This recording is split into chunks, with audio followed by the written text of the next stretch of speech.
All right, Hot FM 93.3. You're still with me on State of Affairs, and I told you earlier that I'll be joined by a guest in the studio who is, he's part of the people making the waves now online, everywhere. You're watching their movie To Kill a Monkey. And I have with me Michael Ejoor in the studio, Nigerian actor who hails from Warri in Delta State, attended University of Hertfordshire, where he bagged a bachelor's degree in management science and went to London School of Economics for and in accounting too, and finance. So I'm trying to ask him why he got into the movies. We'll get to hear from him. How are you doing, Chief? I'm good. Thanks for having me, man. Yeah. You're welcome. So, of course, the obvious questions. Let's start with how you started your career before we get into, the current movie making the rounds. Yeah. Your trajectory into, the Nollywood business and moving away from what you studied in school. Why did you do that? See, I wish I could tell you, like, sometimes when I listen to people and they're like, oh, yes, I've been acting since I was 2 months old or something like that. And I'm just like, that's not my story. Or, like, I was an Efiko, like, hardcore Efiko. I was bookworm to a T, straight A's.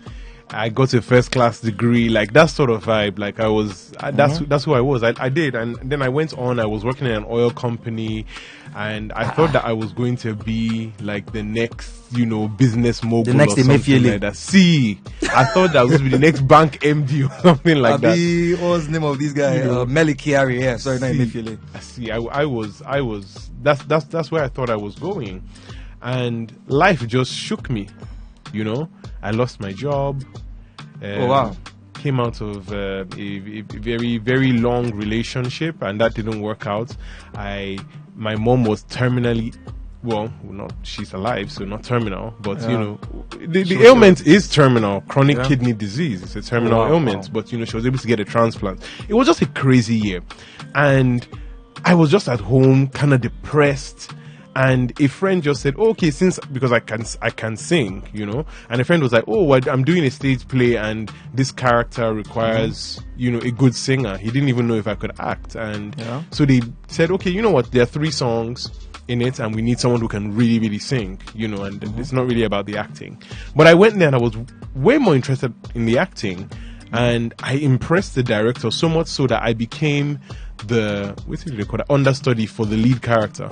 Oh, okay. Literally, and that's when Waje was in the play, and then Waje said to me, Mike, are you sure you won't take this thing serious? And I went and auditioned for Tinswell. I got it. My next audition, I got it. The one after that, I got it. So I was like, maybe there's something here. This is the career, I guess. Yeah. Okay, I mean, it's first of all, thankfully your mom is still here, right? Yeah, she is. Thankfully, because I mean, I understand, that feeling of being, in that state of mind where you're not sure if you're gonna still have your, parents or something. So, I mean, we thank God for that. Okay, so now that's a very, very weird start that you lost your job. Then, like play, you just came into the industry, but you studied in the UK. Yeah. Now, why didn't you stay back in the UK? Because I mean, a lot of Nigerians when listening to you now and they see your CV, like, this guy studied in London and the likes. Why did you come back to Nigeria? Because a lot of people want to jackpot you. Are coming back. To be quite honest, like I'm very grateful, and I would always say this: I'm grateful, and I thank God for my parents who, gave us that opportunity to have, an education in the Western world.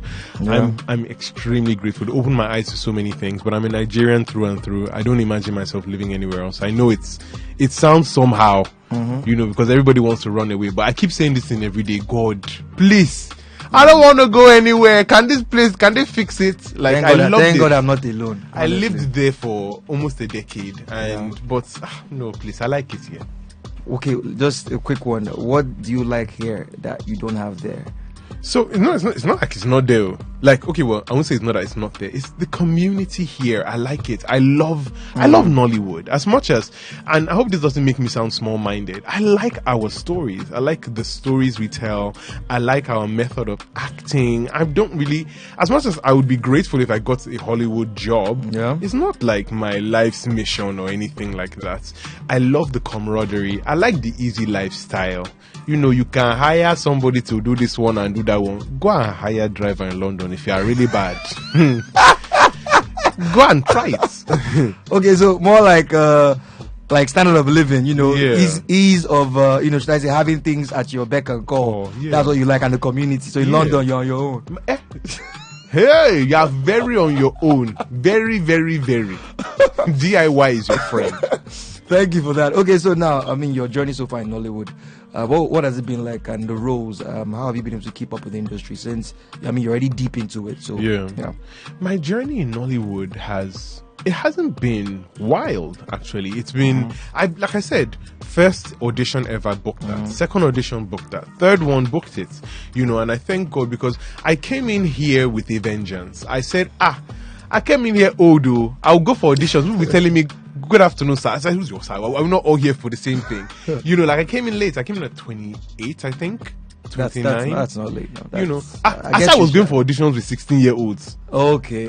Well, I mean, when your day break, when your day my break, money starts. So you break. True. That's when money starts. But so I came in here and I was ready. I did so much research. I believe that I came in here so informed that people thought I'd been here longer. At one point in my career, I used to hide how long I'd been in the industry, because people were like, maybe because you know somebody, or maybe because you come from London, or maybe, like I came in so prepared. I was ready to work. I was under the tutelage of Stella Damasus. I was asking questions consistently.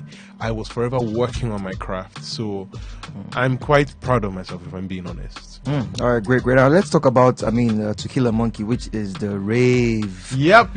of the moment. Yep. First of all, you played the character Onome. More like a gossip, amebo guy. But how did you get that role? Did you audition for it? Did Kemi just call you up and say, okay, this character? Because I won't lie to you, every character in To Kill a Monkey, they just suit the character. So how did you get that character, the role for them? Yeah, to be quite honest, I'm really happy I worked for this role. I did a video which is, on my Instagram, and Kemi and I collaborated on that video where I chronicled how I got the role. I literally went for an audition. I was 1 degree of separation from Kemi. I literally could have called anybody. Literally 1 degree of separation from her. When I had auditioned, she said to me, I've watched you before. She was like, have we met? I said, no, I have dropped off something for you before, but I don't believe that we met. She said, I've definitely seen you on TV before, so I'm not a face that she didn't entirely know, but I worked for it. I got to the audition at 3 a.m. in the morning. It was an open audition. Yeah, I'd not been for an open audition in 3 years. Literally, I got to the audition venue, so I wrote my name, went back home quickly, dressed up, came back, and when I came back, some people were saying, Michael Ejoor is here, he's probably one of the first stage judges, or whatever. And then some people came up to me, like, I really like your films and stuff like that. Can we take a picture? And I'm just like, guys, I'm here for the same thing that you're here for. I want to work with Kemi Adetiba, and I was very glad that I did it. I got a call back, and after the call back, I got the role. So like an open audition, because I always think for guys like you that sort of have a face already in Nollywood, that probably call you up for every role you... Not necessarily. So you guys had an open audition for that? Yeah, there was an open audition. Yeah, I definitely get called for closed auditions. No, yeah, sure. I get, I'm just like shocked that, Kemi still... Yeah, so like I said, when she saw me, she was like, I know you, and I'm guessing she had seen me before, I wasn't a stranger to the screens. But I didn't get a closed audition for that. Wow. Okay, that means for me, person like me, I go open audition there. Yeah.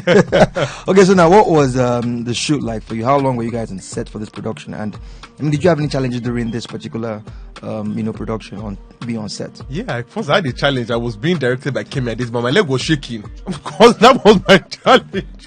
My scenes were with Bimbo Akintola, who is a friggin' legend. Yes. Do you know what I mean? Like, out of everyone who attended the open auditions, I had like the biggest character, and I felt like there was a whole lot of pressure. I was, there was Stella Damasus, Ireti Doyle. I was overwhelmed, but I said to myself, yeah, Kemi sent me a message on Instagram once, and she's like, the character I have for you is this, and I'm trying to beef it up, and I loved you at the auditions, and I know that you're going to kill it. Don't let me down. And that, all I saw was, don't let me down. I didn't see all the praise. I say, hey, God, and yeah, I'm glad that, I did it. I'm really happy, that I went through it. We shot for about 2 months. 2 months and a bit, something like that. So, I mean, for someone like you that you've been in this for a while, so you were still having like some little fright about working with these guys. Yeah. That means people like me go enter ground. Yeah, it's each. To be honest, there's something called first day jitters. It happens in everything. I shot a film that is scheduled to go to YouTube. That's what I literally finished today, and I did have first day jitters. Okay, that's great. That's great. I mean, it's actually weird to hear because I mean, I always feel like if you're doing that job for a while, I mean, all those jitters would phase out. Maybe if I don't know, I could understand if it was maybe like you going in Hollywood, and maybe like your first day in Hollywood, like, okay, maybe you would. Okay, all right. Now, out of all the characters, like I said, everybody played their characters. It's a perfection. Out of all the characters in the movie, like if you were to switch a role or switch characters, which would you like to play in this particular Still Kill a Monkey? It was to Switch, yeah, from Onome to another character in the movie. This is very, very strange, but I will switch with Ozzy. So Ozzy is a character that I feel like people are not talking about. Ozzy was Oboz's right hand. Right hand man, yeah. He barely said anything, but he was so present. Like when I watch him, I was thinking to myself, there are things I could do with this character. Like without saying much. There are places that I feel like I could have explored as well. I loved his interpretation. His name is Michael as well, Michael Sonny. I loved his interpretation. I thought it was perfect. But no two people will ever interpret the role the same way. Yeah, It's sure. impossible. Even twins will not interpret the role the same way. So that's actually a very I mean, I never expected you to pick Ozzy, I won't lie, because he was just like the guy watching out for a boss. Yeah. Okay, I mean that's fair. Like a lot of people want to pick maybe Bucci's role or Boss or William or Effie. I like some very weird characters sometimes. Okay. So do you like playing the villain? Love it. Absolutely love it. Yeah, a second actor that will say this. I don't know why everybody wants to be the bad person. Absolutely. So what if you're boxed into that I don't know, villain role? Like, take for example, we have some people that no matter how they switch roles or in other movies, this particular actor, like, take for example, like Patience Uzokwa, we know she's the wicked woman. Yeah. Stepmother, mother, she's wicked. Stay wicked. Pete Edochie, the rich, egotistic, chief. Kanayo, ritual, nice sacrifice. So you if you were to be boxed, what character would you like to be identified for? Yeah, I would like to be boxed into a villain. 101%. I don't want to be Loverboy like Ramsey Noah. No, please. I play villains well. I think I do. I play villains very well. Is there a story behind this? Like maybe like growing up, were you a bad guy? No, actually, the reason behind this was when I first came into Nollywood, everybody kept saying, "Oh, Michael Ejoor is such a nice guy. He can only play good characters." Like nobody ever wanted to try me for anything. I was always proposing and telling people that I love them and all of that. I was like, I want to do something different. And then one of my favorite directors, Jide J. Blaze Oyebile, he just won an AM VCA actually. He saw me in something and he said, I want to use Michael for this role. And the producer said, no, I don't see it now. Why would Michael play this one? And he was like, trust me. And I played it and it was such a rave. Like people were stopping me in restaurants and saying, you're an evil person. Yeah, and then people started giving me those opportunities. So I was happy to break free of that. I know that I will never be boxed into a villain because I have this face of somebody that looks like a nice guy. So I guess you look at my face and so I can. Well, all it takes is just makeup, maybe some shades, and maybe one bad cap, and trust me, you. But okay, so for you, like, once you play the villain, it's more like because of people thought you would fit only for the good guy. So more like, let me prove you guys wrong. I like to defy. Okay, like to defy. Okay, now out of all the movies you've done so far, which would you rate as your most challenging or tasking? Would To Kill a Monkey be one of them, or top the list? To Kill a Monkey would definitely come into it. I wouldn't say it comes into it in terms of challenging because of the character.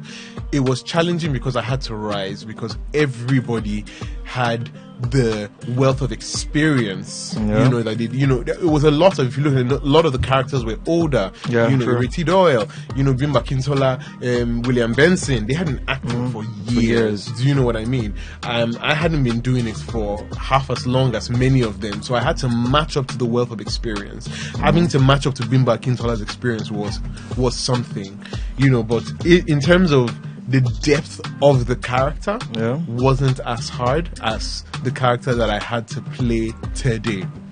That was a deep character who, you know, like I gave everything.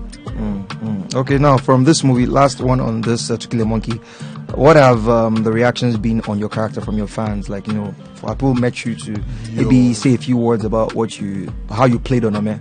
They are going to beat me one day in this Lagos because of this Onome character. Because I don't want to spoil it for anybody who hasn't watched it that might be listening. But literally, it's been crazy. Social media has been buzzing.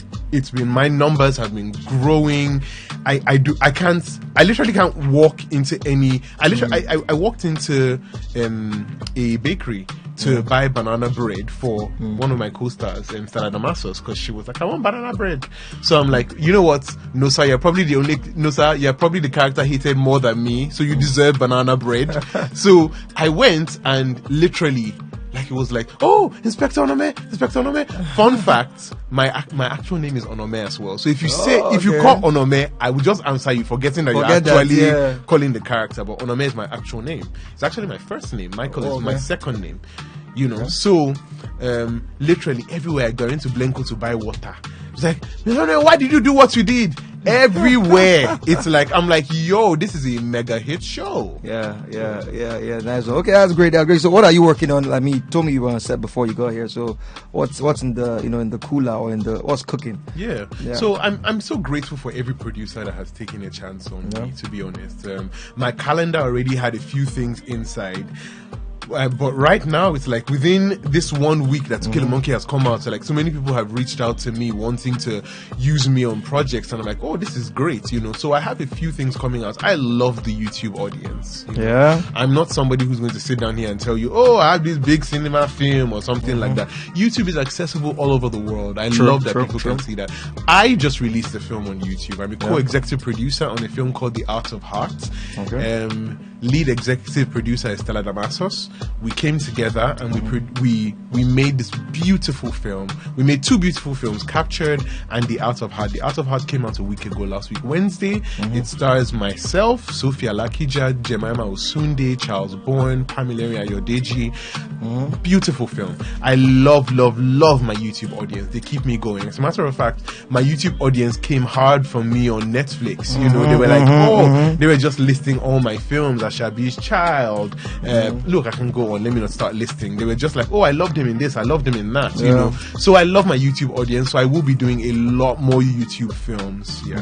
Okay. All right. Great. Now, I mean, we'll still have him tomorrow on Arise, just in case you're listening. Okay.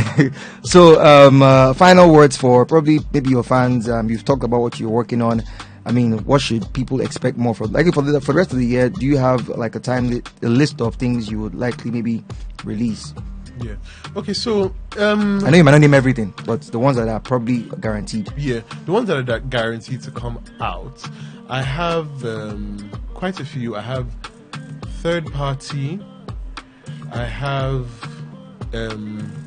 Second Chance. I have The Killer. Okay. Oh God! You know when you're put on the spot, you just can't remember. You know what? I feel like I'll do a list, but also I feel like something that I want people to expect from me is you should expect to see a Michael Ejoor film. So what that means is this week has just been an amazing week for me. Last week I was inducted into the Directors Guild of Nigeria. So I'm now not just an actor, I'm an official Congrats. Thank Like you very in much. the words of my colleagues, there are implications. You have to do party. So yes, I will direct my own film, and I hope that you guys would give me the support that you give me when I act my own films, because I wouldn't be inside, so I could concentrate on bringing the film to life. But I want to showcase that side of my creativity, and I hope that, you know, my family, as I'd like to call them, would, you know, support me through that. All right, I'm an actor, and the engineer here too can. You did act now. So call for. Go call now. Come work. All right, thank you so much, Michael, and definitely we'll be seeing more of you. And congrats on To Kill a Monkey. Your role was well delivered, Inspector Onome, real life Onome, actually.